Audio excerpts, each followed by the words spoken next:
Today is the 10th lecture of the radiology series, and we have with us Dr. Karthik to explain us about interventional radiology. And my name is Harsh. I'll be the host for today. Feel free to write anything in the chat, and we'll get back to your doubts and questions as soon as we can. Dr. Karthik, it's all yours now. One second, let me just share the presentation. Yes.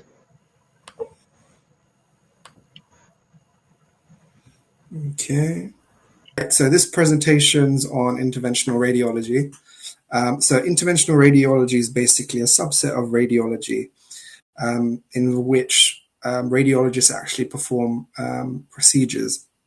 So they're basically this intermediate step between medical management and surgical management. And we basically use imaging, usually ultrasound, X-ray, or CT, to guide minimally invasive procedures. A lot of people that are watching this presentation might have thought that radiology was just reading scans, X-rays, CTs, but it actually can be much more. And you can also be basically a mini surgeon, actually. Okay, so what are we going to talk about today? So we're going to go in further detail into what actually interventional radiology is. We're going to talk about the different uses, how interventional radiology is becoming more and more useful, and what it can be used in the future. So a simple definition is that interventional radiology is image-guided, minimally invasive procedures, basically. So the whole purpose of interventional radiology is to avoid, most of the time, is to avoid full surgery. So avoid going under and having a general anesthetic.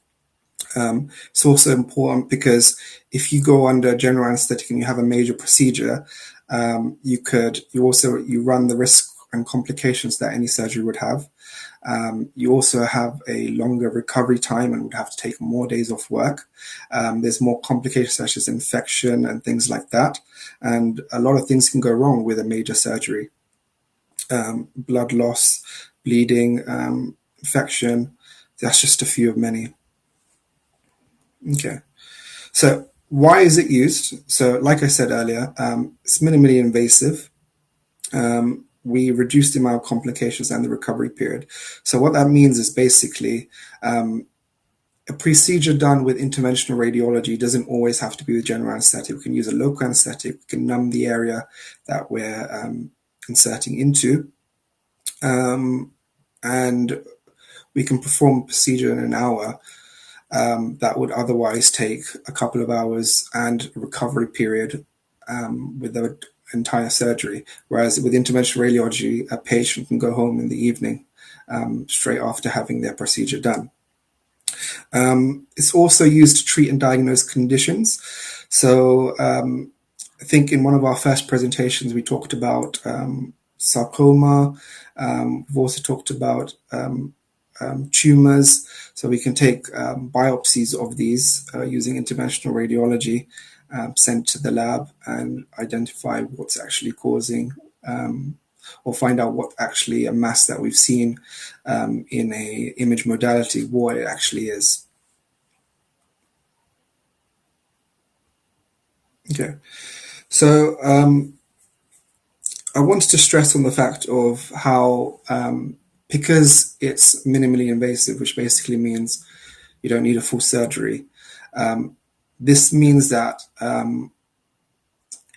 more normally patients above a certain age or have certain comorbidities might not be suitable candidates for surgery.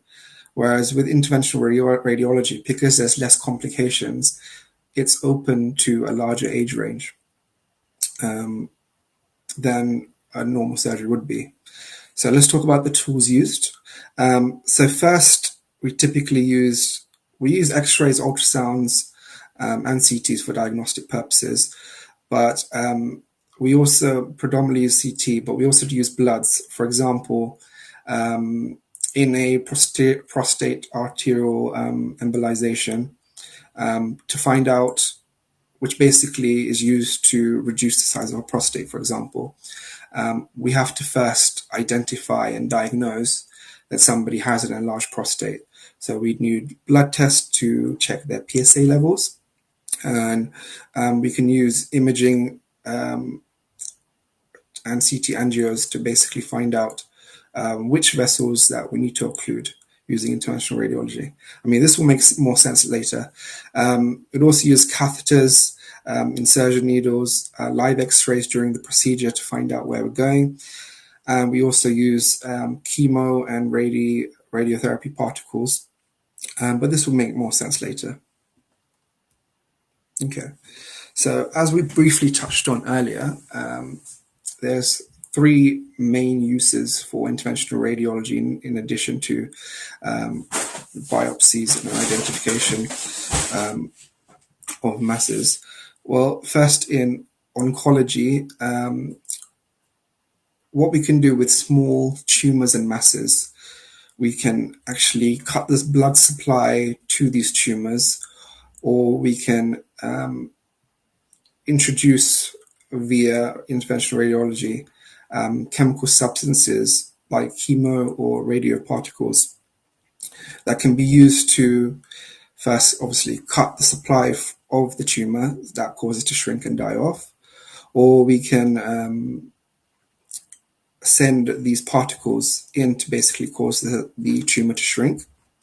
We can also do something called ablation, which is basically either we send either electrical current, thermal current, or cold current to either burn, freeze, or change the electrical gradient of the tumor, and this will cause it to basically die off. We also have a vascular intervention, so think about peripheral arterial disease.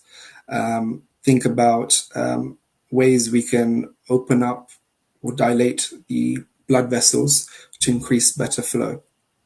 Okay, and non-vascular intervention, there's a lot of procedures like this, but we'll get into that later.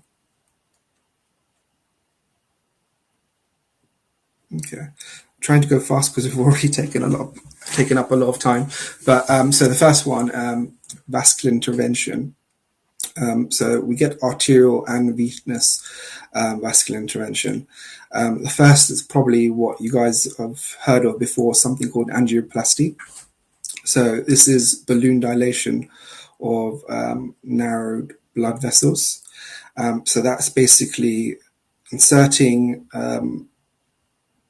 we could insert a sheath, for example. We insert a balloon via the catheter or whatever instrument we're using. And this is used to open up and dilate a vessel that's perhaps collapsed on itself or become narrow for various reasons. Normally, the narrowing can be caused by buildup of atherosclerotic plaque, for example, peripheral arterial disease. You also have embolization, so blocking of blood vessels to tumors and preventing internal bleeding.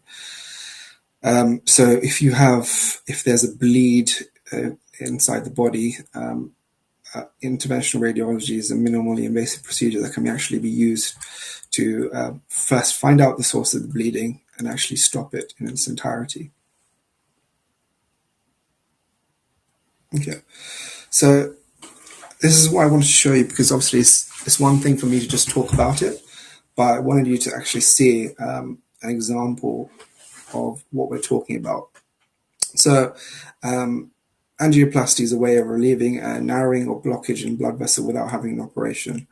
So this procedure is very important to reinitiate proper flow of blood through the vasculature. So basically what happens is, as I explained before, a catheter is inserted in the artery and pass through the blockage. A special balloon on the end of the catheter is placed across the narrowing or blockage, and the balloon is inflated from outside the body momentarily and then deflated to improve the flow through the blood vessels. Sometimes a stent is also put in. I've not mentioned this here, but sometimes a stent is also put in to keep the shape or retain the shape to prevent the recoil and collapse of the vessel again.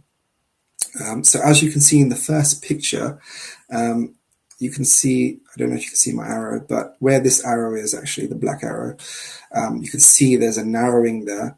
That could happen to various reasons. And so what we want to do is to reinitiate the blood flow. And as you can see, once it's dilated, the whole line downwards, I don't know if you can see my arrow, has also been dilated. Okay. So I think I mentioned this earlier, but peripheral arterial disease. So as you can see, I think this is a nice diagram to illustrate what I was talking about. So in peripheral arterial disease, sometimes in the legs or below the pelvis, what can happen is you can have a blockage of the vessels that carry the blood from the heart to the legs. It's primarily caused by the buildup of fatty plaque. So one way we can tackle this is by inserting the balloon in, and this can be done through the groin, and essentially dilating or causing the widening of that artery to ensure more blood flow can go through it. So this is what we're talking about in a more visual format, so it's easier to understand. You can see in the first image, there's reduced blood flow because of the atherosclerotic plaque. And then you have the balloon, which is temporarily in there. This is obviously doesn't show any stents or anything, but once we've dilated it and given them more space, then the balloon is deflated and taken out. Okay, so I'm going to give an example of embolization, which we touched on earlier, and what it actually is. So prostate artery embolization. Here you can see the insertion point of going into the groin and going into the artery, and then we'll later use the catheter to reach the prostatic artery here. Okay, so why is prostate artery embolization done? So does anyone know what BPH stands for? I can't see the comments because of how I've shared the screen, but I'll check in a second. Give you guys a few seconds. So BPH stands for benign prostatic hyperplasia. Basically means an enlarged prostate. As men get older, the prostate enlarges. So this can cause various symptoms. So I think we had a patient the other day that due to BPH had problems with urination. So sometimes it can cause increased urinary frequency. Don't know why, but a lot of report this in the night. With BPH, also have interrupted urinary flow, which we can diagnose with something called flow studies in our urology clinics. This can become a worsening issue as the prostate becomes more and more large. Usually we try and medically manage this. So we use medications such as tamsulosin to manage it. So if we had an 18-year-old patient came with these symptoms, so how would we diagnose BPH? So we do it with blood tests to check the PSA level, and we typically treat it initially with medical management with tamsulosin. So, like I said, clinical examination, blood test check PSA, and then we can use CT angio for the purpose of performing the procedure that we're going to talk about. Okay, so what happens in prostate artery embolization? So as we saw in the first image, we get access via the groin. Angiogram of the pelvic region, and then we insert something called PVA particles, which cause the prostate shrink. So as you may remember earlier when we were talking about tumors, where we were talking about inserting chemo or radio particles. So here we insert PVA particles that insert and causes the prostate to shrink. So if you can see here, you can see dilation of vessels. And once the prostate starts to shrink, This will allow for the improved urinary stream and reduced urinary frequency that our 80-year-old patient was suffering from. Okay, let me just have a quick check.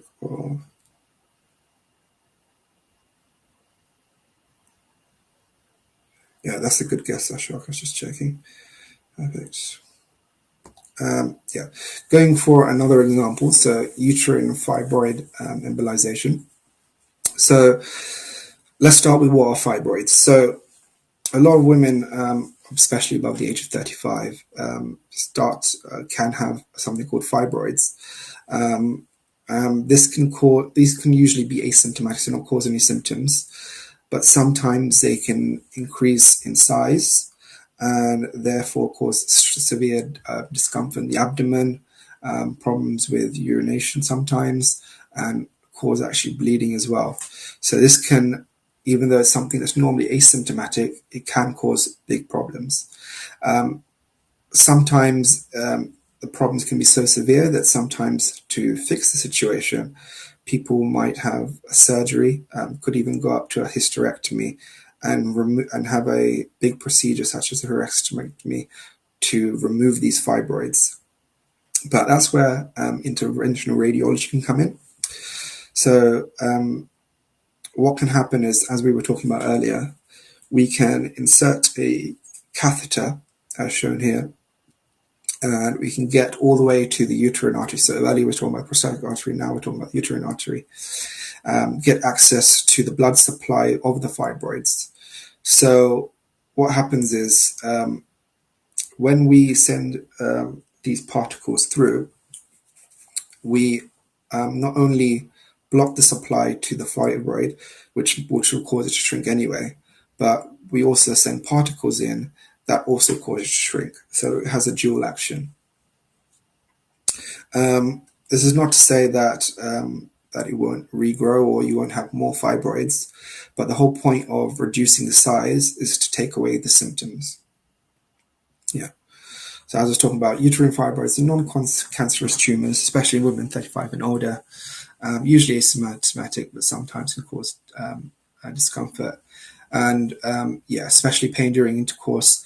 And sometimes the bleeding can be so severe that patients normally start to experience symptoms that are consistent with anemia. When you do their blood results, it becomes apparent that they've been suffering from chronic anemia due to these fibroids. Okay. So, as we were talking about treatment in the past, some people might opt for major surgery like hysterectomy when other methods don't work. And going under general anesthetic, like we were talking about earlier, why interventional radiology is so important, prevents you from going under general anesthetics. You avoid the complications of surgery, and you avoid taking a lot of time off work to recover from major procedures. If any one of you have had a major procedure, you know that this can lead to many days off as rest, just recovering from and being fatigued from the whole procedure. It's just deconditioning while you're in hospital. Okay.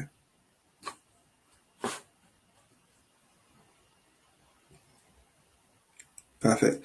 So this is exactly what I was explaining earlier. Catheter is inserted in the femoral artery to reach the uterine artery to get access to the vessel supplying the fibroids. Live X-rays are usually are used to see the particles and what we're doing, basically to make sure we're getting to the right place. Normally, the particles we're talking about can attach to these beads. So with X-ray, we can see the beads that are attached to the particles we're using more easily. Okay. So we talked about arterial vascular intervention, and now we're going to talk about venous vascular intervention. So procedures involving the vein, such as inserting lines into veins, so they're PICC lines, for example, inserting filters to prevent clots traveling around the body, so IV inferior vena cava filters, or using devices to suck clots out of blocked veins, so thrombectomy. So the first one, inserting lines into veins. So I don't know if you guys have heard of PICC lines, but PICC lines are basically lines used to prevent us from getting access or venous access from multiple places. So we can use this for long-term administration of medication that would otherwise require multiple lines. Yeah, so a PICC line is placed by an interventional radiologist using a local anesthetic. So again, stress on the fact that it's a minimally invasive procedure that doesn't require surgery, doesn't require you to go under, doesn't always require full sedation. So the line is placed using an ultrasound, similar to how you would you do ultrasound guided cannulas. Then its position is verified using an X-ray, similar to how you would verify the placement of an NG tube, for example, with an X-ray. So the visible part of the line will then be attached to the skin using an adhesive band-aid. Obviously, you need to make sure that this adhesive band-aid is completely sterile. You don't want infections at the site of the PICC line, because obviously that could be quite dangerous. We've had a few patients that come in with that. Okay, so going back to here, IVC filters, and what are they and what's their purpose? So IVC, I don't know if I've already said it, but does anyone know what an IVC filter stands for, or know what that abbreviation stands for?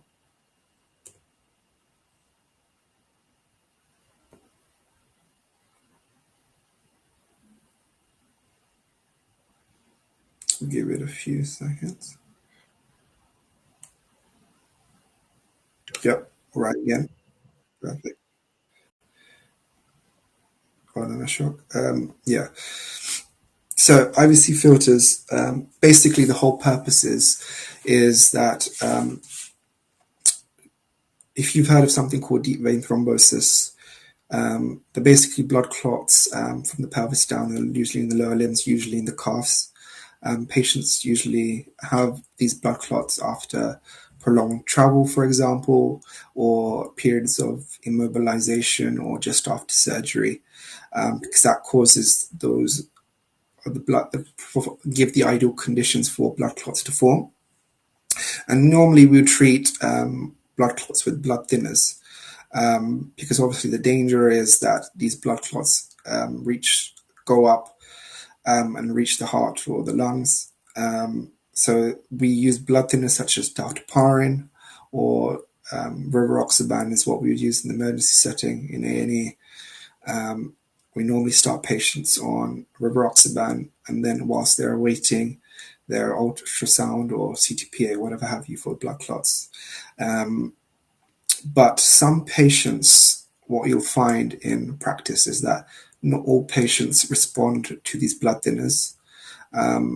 Not all patients can take these blood thinners due to other medical problems that they might have. So that's where IVC filters can come into place. Essentially, the inferior cava returns the blood flow from the lower limbs or the rest of the body back to the heart. And so what can happen is a small blood clot or big blood clot from the rest of the body can reach through the heart and lungs via the inferior vena cava. So what we need to do is find a way, if blood thinners are not working, to block these blood clots from returning to the heart. So what we do is an inferior vena cava filter placement procedure. Interventional radiology use imaging to place the filter in the inferior vena cava. The inferior vena cava is the large vein in the abdomen that returns blood from the lower half of the body to the heart. So as you can see here, all the blood flow returns through here to the heart. The blood clots that develop in the veins of the leg or pelvis, a condition called DVT, occasionally break into large pieces. and can travel to the lungs. An IVC filter, this is what it basically is. It's a metal filter that traps these large clot figments and prevents them from traveling through the vena cava to the heart and the lungs, where they can cause severe complications such as pain, difficulty breathing, shortness of breath, or even death. And that's via a pulmonary embolism, which is basically a blood clot in the lungs that can cause all those symptoms. Typically, to diagnose PEs, we use something called initially a D-dimer, but actually a D-dimer can be raised in various conditions, malignancy, infection, so it can be caused by various things. It's a very non-specific marker. So to identify a PE, we'd use a CTPA. To identify a DVT, we typically use an ultrasound scan. Typically, what we do in the emergency settings, we start the patients on blood thinners if we suspect it, and either the same day or the next day or the next few days, they get their ultrasound or CTPA. Normal symptoms of PE would be difficulty in breathing, shortness of breath, pain, chest pain, sometimes back pain, their breathing. You'd be able to see it normally, but not always. Sometimes patients can be completely fine, just have mild chest discomfort. But I think with these conditions, you also have to look at the risk factors. Was there recent travel? Was there recent periods of immobilization? Recent surgeries where they were in a hospital bedbound for a long time? Okay, so thrombectomy is one of the important IR procedures. You get arterial and venous thrombectomies, but the arterial ones more common. Procedure called AF, so atrial fibrillation can cause basically irregular heart rhythm, a type of it, can cause arterial embolisms, which can lead to limb ischemia. What that basically means is basically certain arrhythmias can cause arterial blood clots to form, and sometimes these blood clots can be so large that they block blood flow to certain limbs. And an interventional radiology can via the groin insert a sheath and guide it to the blood clot and either vacuum it out or break into small pieces. So there's two ways that you can deal with it, deal with the blood clot. So sometimes you can use the catheter aspiration thrombectomy. So you basically vacuum it out or suction it out, whichever word you prefer to use, and take it out that way. Or you can break it into small pieces. Similar to how best way to explain is if I think one of the previous presentations we talked about how kidney stones can be broken even if they're not completely removed. Sometimes you can use shockwave therapy to break kidney stones into smaller pieces, and that way it will just pass naturally. Okay, so one of the rising uses of interventional radiology is in cancer. Because we can treat small, anyone who goes through cancer, it becomes difficult for them to be a candidate for surgery because normally the cancer can be so severe that it can be completely debilitated them. And that's why interventional radiology can be so useful, because with minimally invasive procedures that require low downtime, you can treat or help ease the symptoms of somebody who's not otherwise fit for any other procedures. And sometimes patients are so unwell that even if a procedure could potentially help them, it's normally opted against because of how much it would affect their body and how much strain they would have to go through. So in oncology, we use something called embolization, which we discussed earlier, and something called ablation. So ablation is alternative to surgery for tumors, using imaging to inject a needle, as you can see in the image, into the tumor.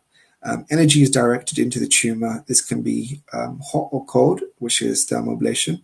We can also apply electrical energy to disrupt the electrical gradient of the tumor. And that that can be used to basically either remove parts of the tumor or kill it off in its entirety. This doesn't mean you kill off if it's metastatic cancer, you're able to get rid of everywhere it's spread to, but you can isolate small tumors and remove it this way. With the heat energy through the needle, we can basically burn the tumor off. With the cold energy, we basically freeze the tumor almost. And with the electrical energy, we're disrupting the electric gradient of the tumor, and that's what kills it off. With surgery, normally you can't do a couple of one or two major surgeries in consecutive order in a short period of time, whereas you can repeat these ablations multiple times, because obviously with a lot of these cancers, they reoccur quite quickly in different places. So ablation can be very useful in avoiding surgery and targeting these tumors. Okay, yeah, so this is just a visual image of what I meant by heat, cold, and electrical ablation. Okay. Right. So embolizations are what we discussed earlier, but now we're going to discuss it in the use of tumors. So technique where catheters inserted to blood vessels that supply to location of tumor. This serves two purposes: to carve the blood supply to the tumor and allows us to inject a substance, chemo-radio, to shrink the tumors. So this is a visual representation of what we were discussing earlier, where the chemo or radio particles can be attached to small beads, and we can watch with usually live X-rays, watch under radiation how they are absorbed, basically. So these white beads are what I'm referring to, and the green ones are the particles. Normally the radio particles are a bit smaller than the chemo ones. Okay.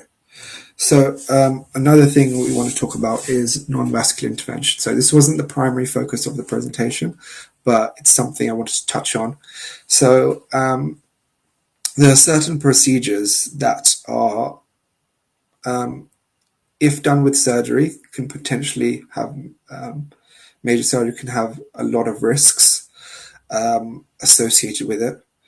But interventional radiology can omit all these risks, basically. So, for example, a vertebroplasty. So vertebroplasty is a minimally invasive surgery used to treat back pain.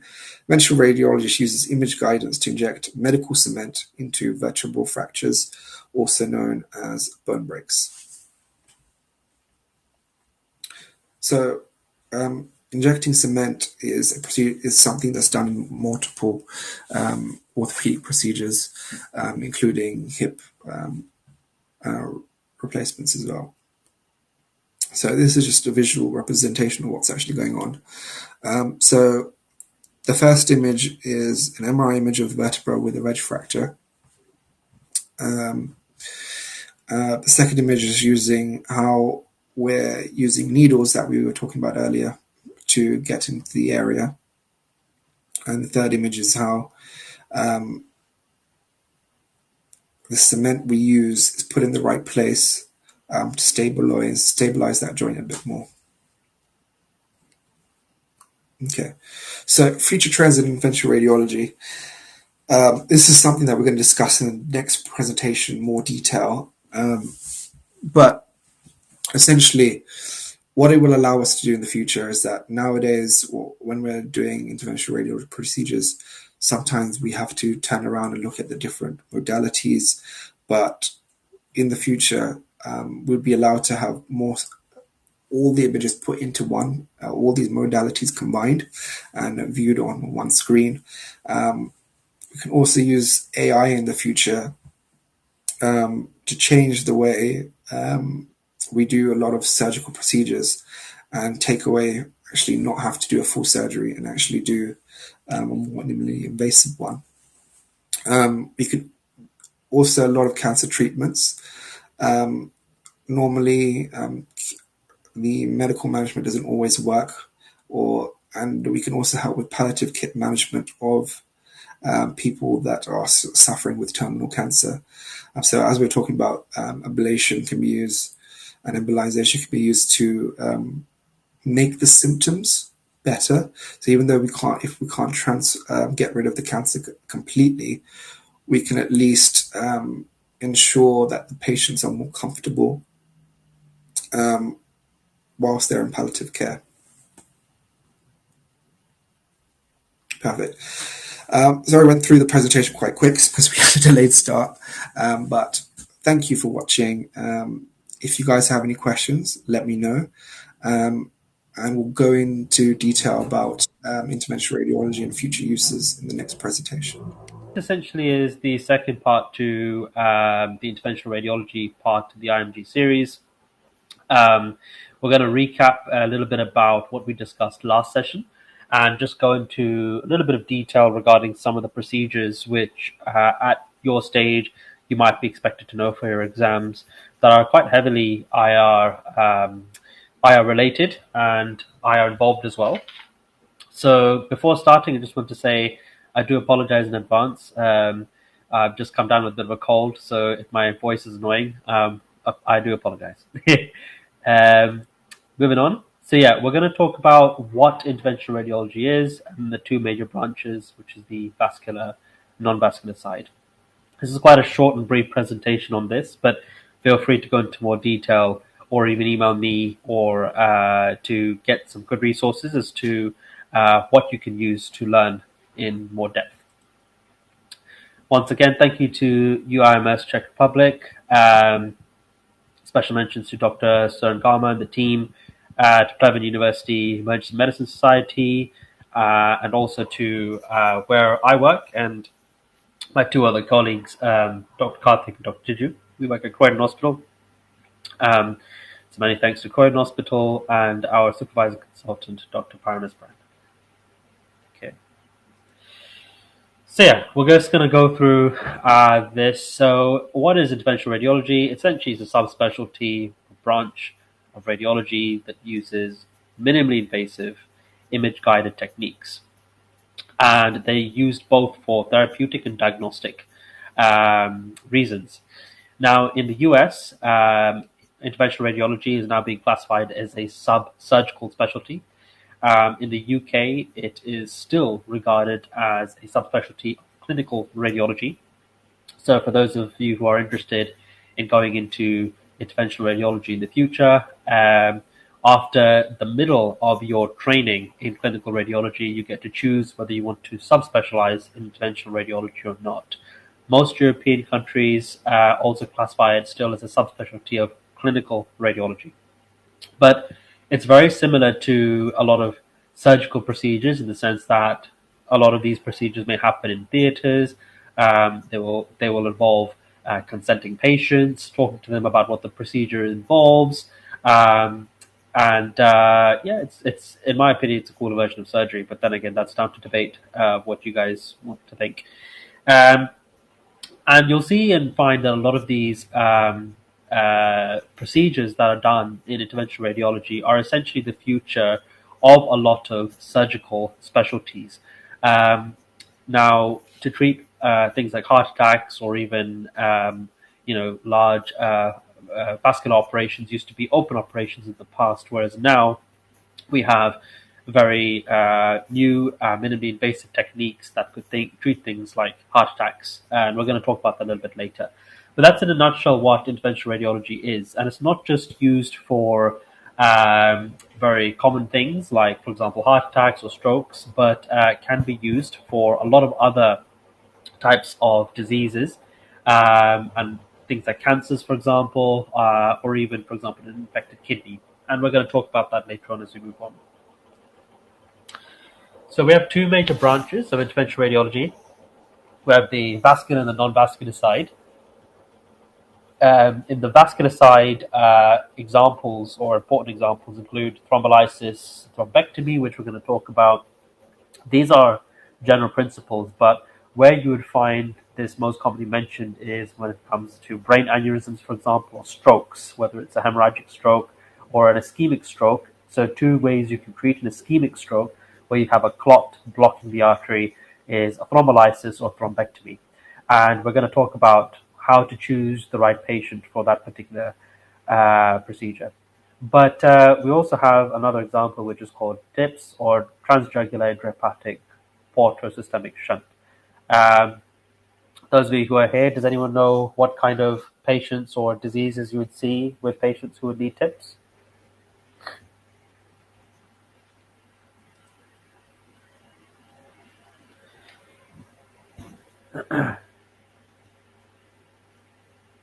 Yep. So TIPS can be performed on patients who essentially have liver cirrhosis, and as a result of that liver cirrhosis, they have portal hypertension. Portal hypertension can really happen with a lot of other causes as well, not just cirrhosis, but most of the time you see it in cirrhotic patients. And essentially, what it is making a connection, a shunt essentially between the hepatic vein and the portal vein, so that that portal hypertension can be controlled. And then another example includes inferior vena cava filters. These are specifically put in those patients who are at high risk of developing clots that may go to the lung, causing a pulmonary embolism. And essentially, the clots, where do they come from? So, patients who have suffered from DVTs or deep vein thrombosis, the whole point of this filter is to catch that thrombus, so it prevents it from going up into the lungs, causing a PE, into the heart, causing a heart attack or a myocardial infarction, and finally into the brain, causing a stroke. Then we have some non-vascular types of procedures which involve interventional radiology. So we'll talk about the nephrostomy later on. We have image-guided drains, like chest drains, for example.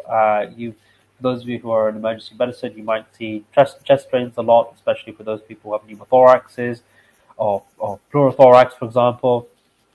Um, and finally, the last one is a little bit of a complex one, cholecystoduodenal stenting. But essentially, it's for those people who may not be suited for a cholecystectomy. They have gallstones, for example. A bit like the TIPS, there's uh, an, a shunt that's created, or a portal that's created between the duodenum and the gallbladder, which can help relieve pain and symptoms, and also uh, help bring down the gallstone into the duodenum. So the next slide we're going to talk about is the cell digger technique. This essentially is the basic type of technique used to introduce a catheter, which is essentially how we do all these procedures. We use a catheter, we make a small incision on the body. We'll talk about the anatomical locations later on. One of the most commonly used ones is the groin area, or the femoral artery, um, or the jugular arteries and veins, which is obviously the neck.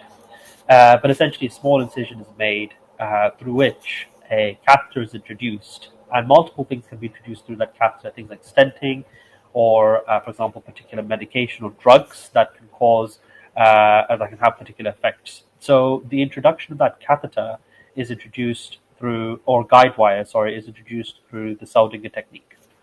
So you can read about it here. It involves the needle first causing the puncture, followed by the guide wire insertion. Needle is taken out, leaving the guide wire, uh, and then the catheter is introduced afterwards.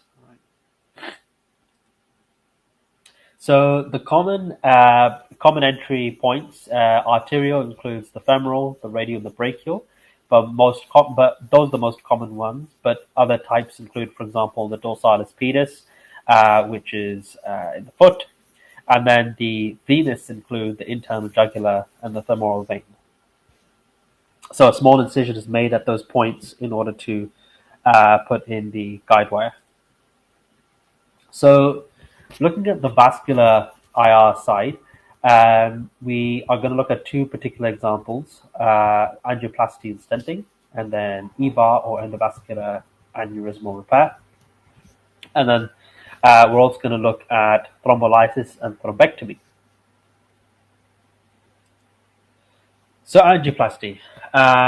What's good? So, to those people who are here, does anyone know what the basic concept of an angioplasty basically is?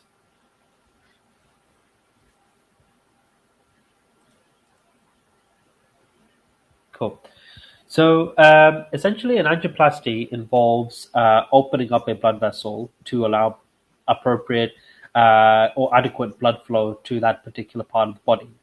Most commonly, we talk about this in terms of the heart. So, if a patient suffering from a myocardial infarction, for example, or has had a previous history of myocardial infarction and suffers quite severely from angina, and they found that actually he's got quite a large atherosclerotic plaque in some of his arteries, angioplasty might be the way to help him.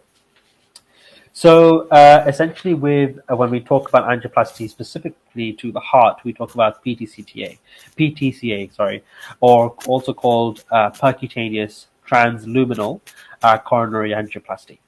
Once again, the whole point of that is to restore blood flow to the heart muscle. Okay, so once again, through the Saudinger technique. It's usually the femoral artery that's used, but you can also use the radial artery.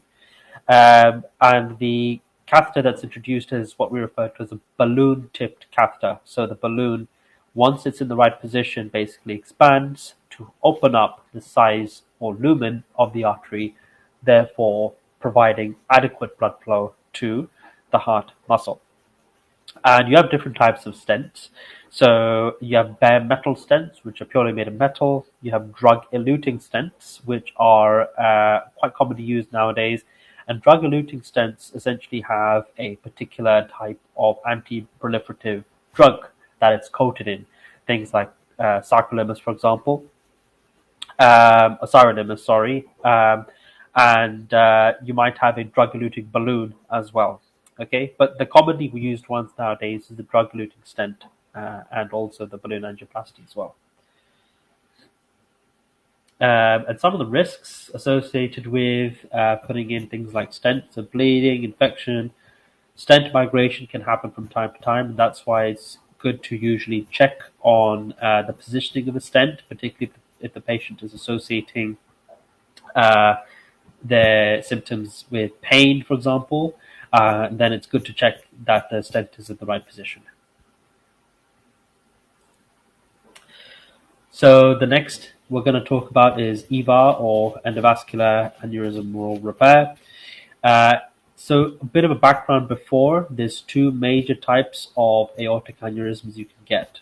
You can get a thoracic, you can get an abdominal aortic aneurysm. Now, men most commonly have both of them as compared to women, but in the case of abdominal aortic aneurysms, they're much more commonly seen in men as opposed to women, and they're also at a higher risk of having them ruptured as well. So I think it's about 5 times more or so. And you can see here there's certain risk factors associated with AAAs, things like atherosclerosis, blood pressure, obesity, and older age, particularly above the age of 55. Depending on the size of the aneurysm, you'll have to have a particular surveillance. So if, for example, it is less than about 5 centimeters, then on a yearly basis you might get a checkup. But if it's 5 centimeters or more, you'll get that more frequently, be it a 6-month or even a 3-month. In the UK, it's typically 6 months. And finally, up in table number 1, we can see the risk associated with rupture. So, or the risk of rupture associated with the aneurysmal size. So as the size increases, so does the risk. And you can see there's a massive difference between it being 5 centimeters to 6 centimeters. And then more than that, the risk increases quite significantly. So there's different types of EVARs essentially, but using the same technique. Once again, the femoral artery is the typical kind of site of inserting the stent. And the technique's pretty much the same. So essentially, it's put into place, it opens up, and it opens up in the place of where that aneurysm is. And that's to stabilize the whole place, essentially, so that there's no pressure onto that particular aneurysm or dilation, causing it to rupture. And there's different types of EVARs. We have the standard or metal endograft, fenestrated, which essentially has holes in it. And the fenestrated one is used more commonly now, and the reason being is because essentially it allows blood flow to move a little bit more easily to nearby organs like the kidneys. And then finally, you have the thoracic type of EVA as well for AAA. And yeah, that's about that.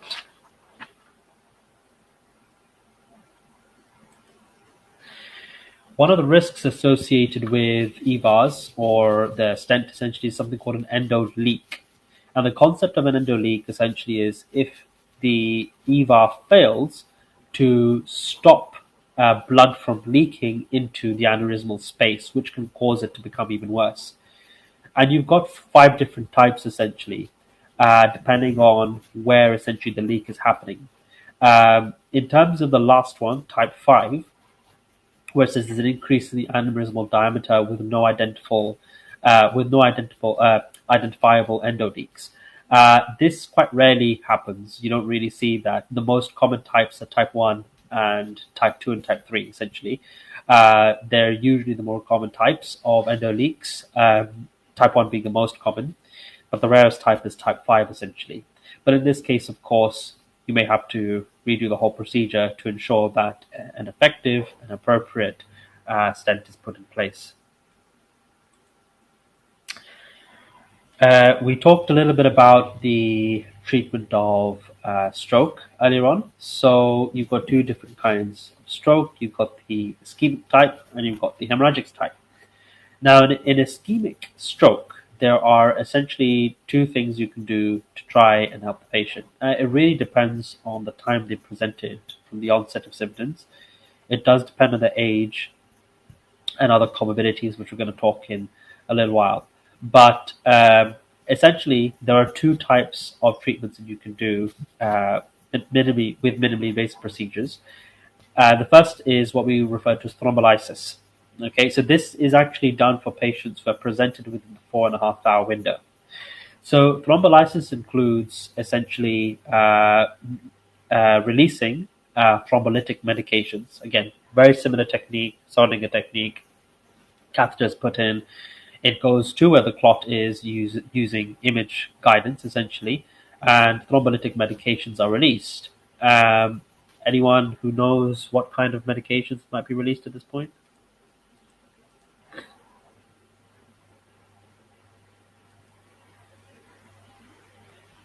So we're looking at things like TPA or tissue plasminogen activator. We're looking at, for example, streptokinase. Those are the kind of drugs that are released at this point. Okay, that's to bust the clot or clot busting. That's what we refer to. The second type is thrombectomies. And you've got 2 different kinds of thrombectomies. You've got the catheter aspiration, which essentially aims at just breaking the clot itself and then taking back the smaller fragments or parts, and a mechanical thrombectomy, in which case, again, it's the same thing basically, but it uses a balloon to break the clot, and it kind of vacuums or takes back the broken parts of that clot, essentially. But depending on when the patient is presented, you can choose either one or 2 of the options, and you have to take into account a number of different things as well, like the comorbidities, as I said. So, as I said, within the first 4.5 hours, IV thrombolysis. Also, we have to look at, for example, what their blood pressure is. So observation is important, and if they have a low bleeding risk as well. So we can calculate bleeding risks in different ways, particularly when we start patients on things like anticoagulation. We have the CHAD-VAS score and HAS-BLED score to look at the risk of starting that bit of anticoagulation as well. Sometimes that can be used in this case as well, but there are other ways to look at the risk of bleeding. And mechanical thrombectomy is considered once the onset is basically between the 4.5-hour to 6-hour period, but less than 6 hours essentially. And usually the cases of a large vessel occlusion.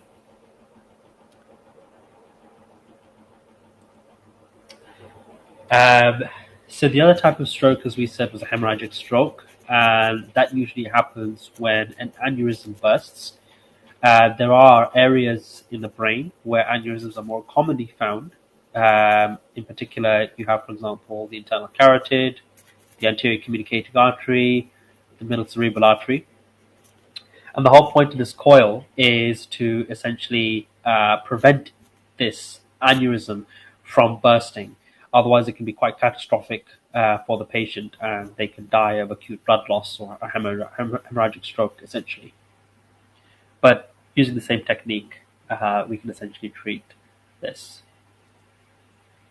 Finally, we're going to talk a little bit about a very different type of procedure, which you might come across, particularly those who are interested in urology.